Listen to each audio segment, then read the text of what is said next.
morning, YouTube. This is your boy Chosen for Tools.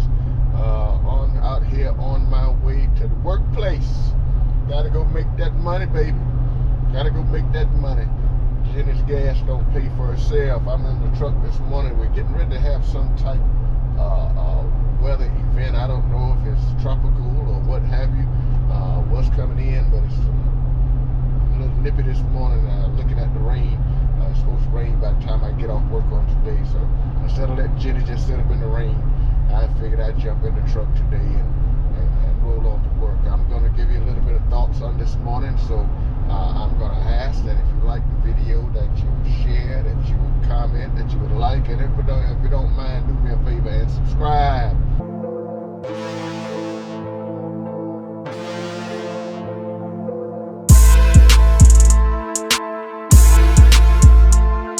Our first video, rolling video, is out, and take a look at some of the countryside that we shared on the other day. I was trying to work out some equipment issues and look at some equipment, so we were jumping from topic to topic on the other day. But trust me, we will streamline in just a moment. So we'll do the thought of the day, what's on the mind on the day. Got something on your mind? Tell me how you living, baby. What you thinking about?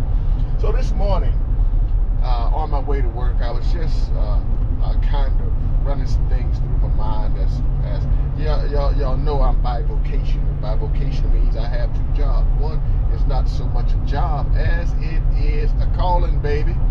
I've been in the ministry for pastoring for 23 years. Been in ministry now for probably 27 years, excuse me. And so, it's been quite a task dealing with people. I'm a people person, baby. I love people. Well, life is all about relationships. Life is all about communication. Life is all about getting out here and making something shake, making somebody's life brand new, baby.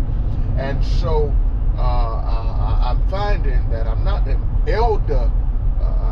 I've been in it for a long time, so they say you're seasoned. Like, that's what old folk like to call it. But so I'm not an old person by any means. I don't feel like I am. Don't ask my children about that. But I'm finding as I come into the church, and you'll hear me with several topics on church. This whole thing about traditional, progressive, first one thing and then the other, and I have to look around at young people today and try to ascertain why we're not getting them through the church doors. And I think I'm about to get it.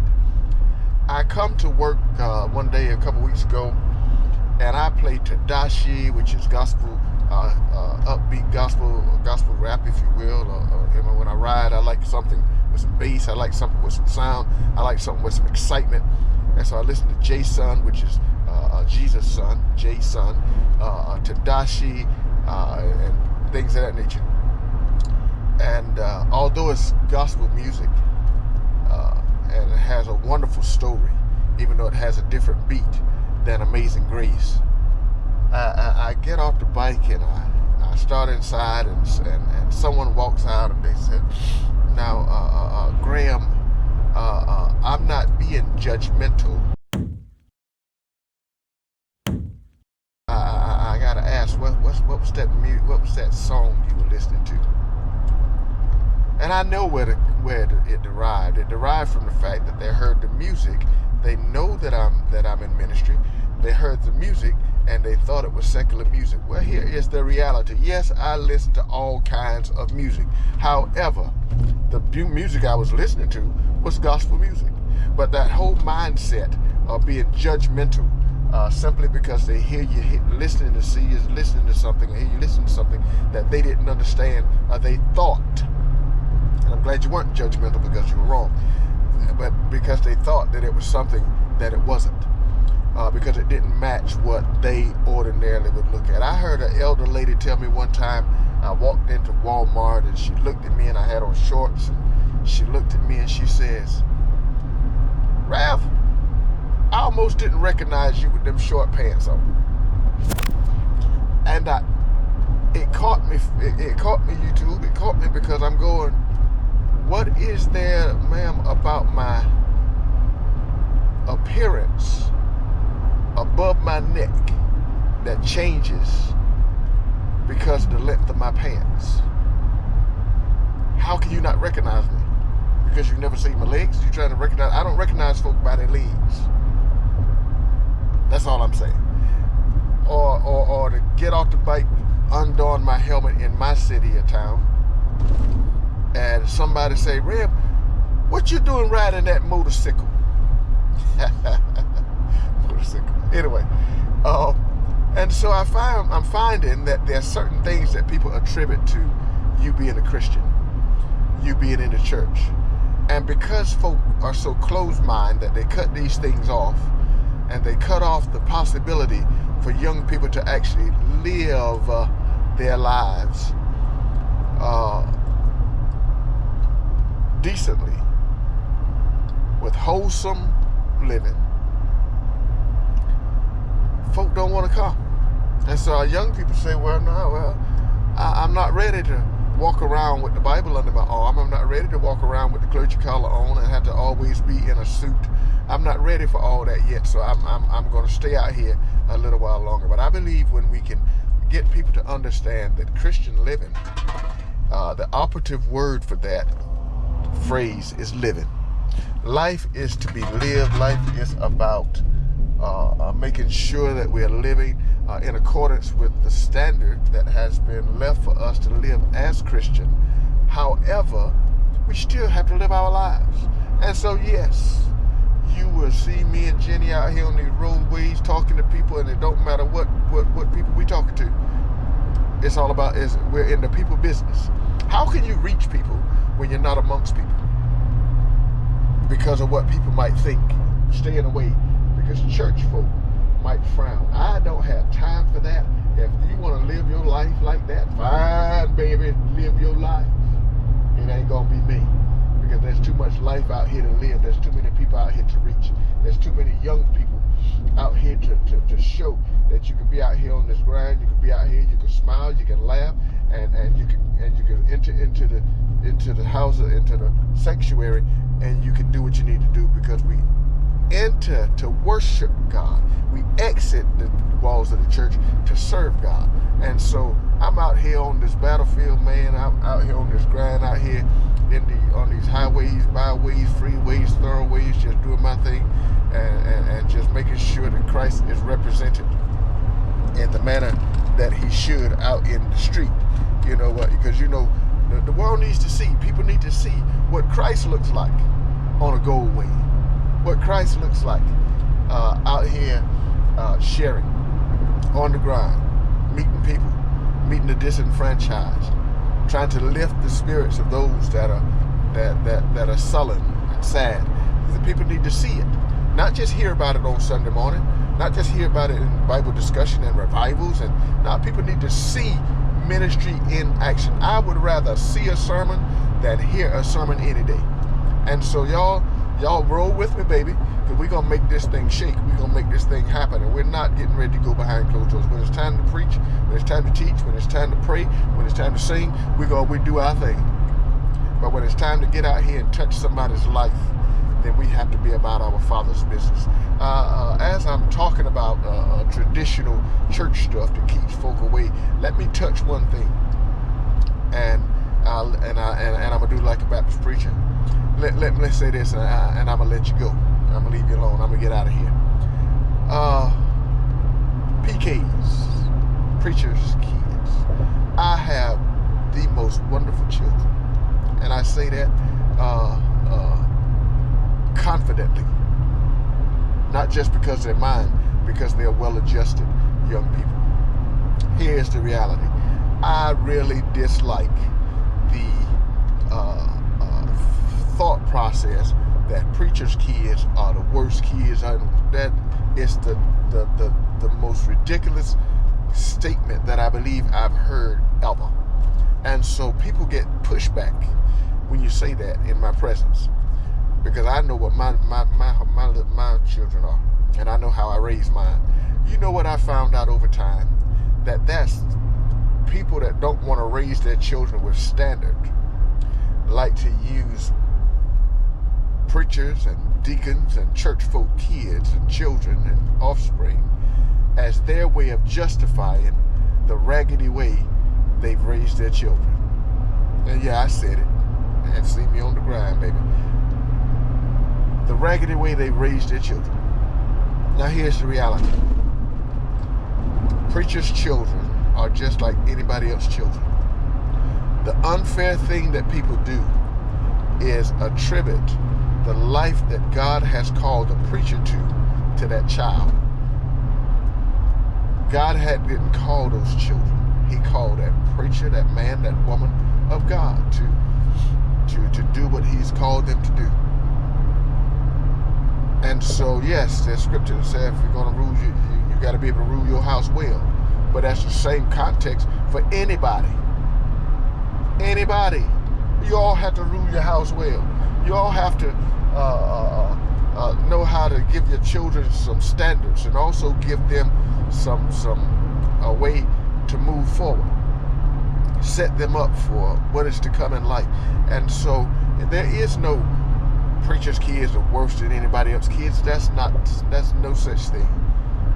So stop putting that unfair, unrealistic expectation that you have of a child, and even a young person, a teenager, that has to go through life like any other teenager or child, onto them, because that's not their calling. It's the person that God called. And so stop that. It makes absolutely no sense. Teach your children better. Teach your children how to walk. Teach your children how to keep their heads up. Teach your children the importance of education. Teach your children that the importance of learning a trade, of getting out here and making life shake, making your money, that you might be able to be a productive asset to society. And so that's just where we are. And I'm just rambling on today, but I just going to get some stuff off my heart, get some stuff off my mind. But these traditional churches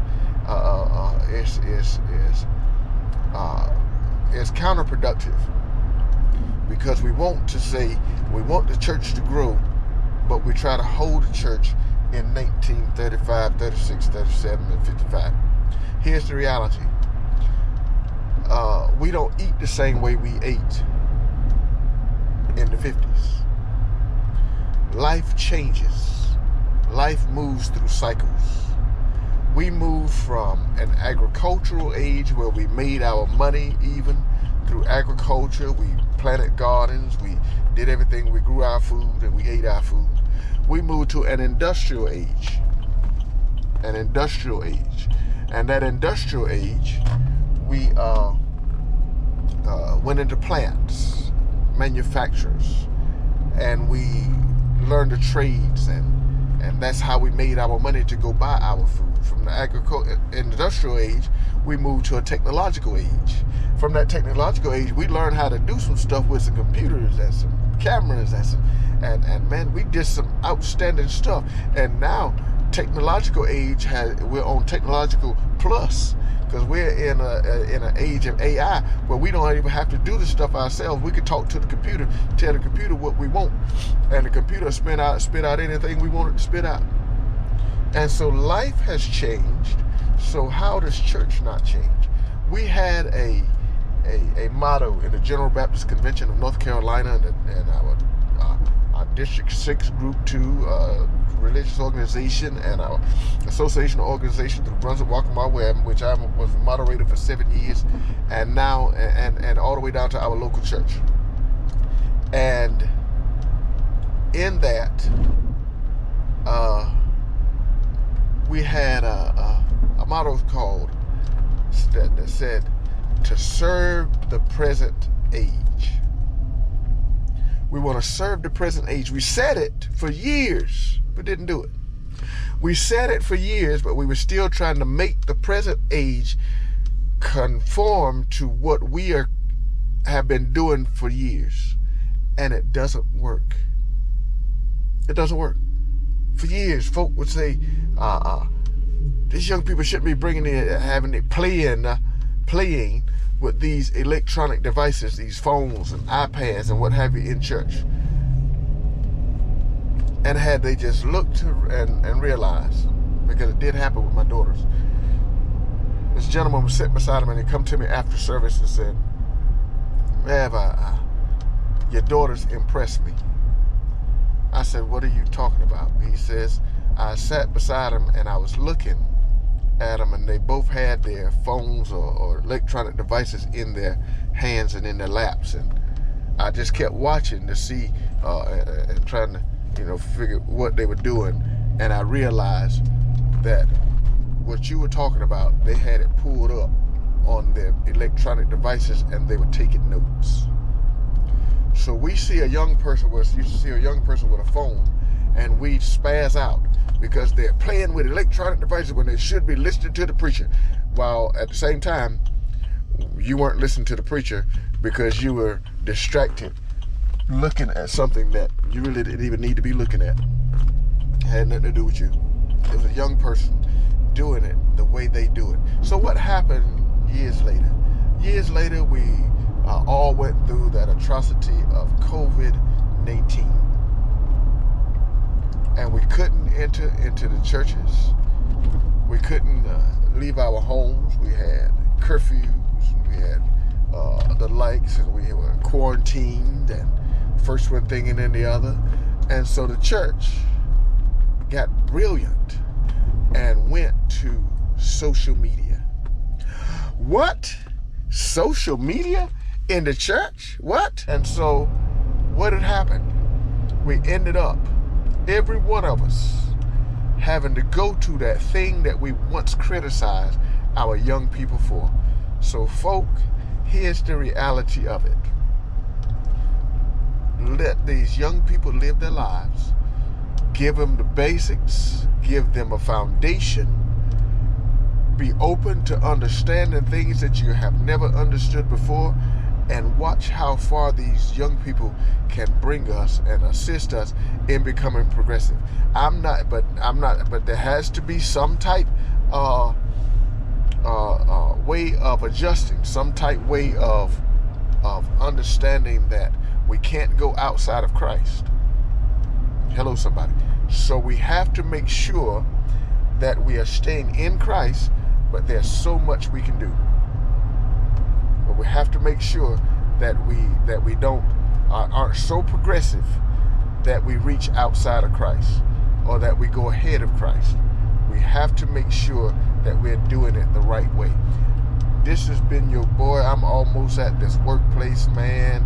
I'm gonna go in here and give them a few good hours. All right, and try to get some things done. Try to keep this place moving. I'm bivocational. I just talked for about 18 minutes about one vocation, my other vocation, and it's gonna sing some type a little contradictory when I say it, but I'm the warden of a close custody adult correctional institution. And before you say, well, how you gonna be a preacher and be a warden at a prison? Let me ask you this, and that's the one thing I always ask our young people because believe me, our offenders say the same thing. Guess what I ask them? I ask them to consider what your life would be like if it wasn't for the presence of someone in this place like me. Because I believe even no matter what we're doing, no matter where we are, that we can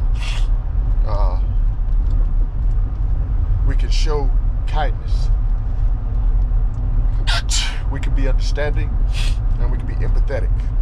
We can push folk to be better folk. So our agenda with the facility that I'm a part of and the division that I'm a part of, our agenda is to ensure that these men and women that come to us leave us and go back better people than they came. And that is our mission. It's our agenda, and I believe in it that we do some really good business. And so understand that this has been my time on this morning, just a few rambling thoughts on this morning.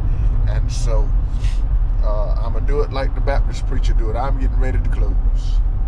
Now, I'm not going to say that and then keep going for another 20 minutes, but I am getting ready to close. This has been your boy. If you like the thought process, if you like the the dialect on this morning, just do us a favor. Share, comment, like, subscribe. Let's get up and moving.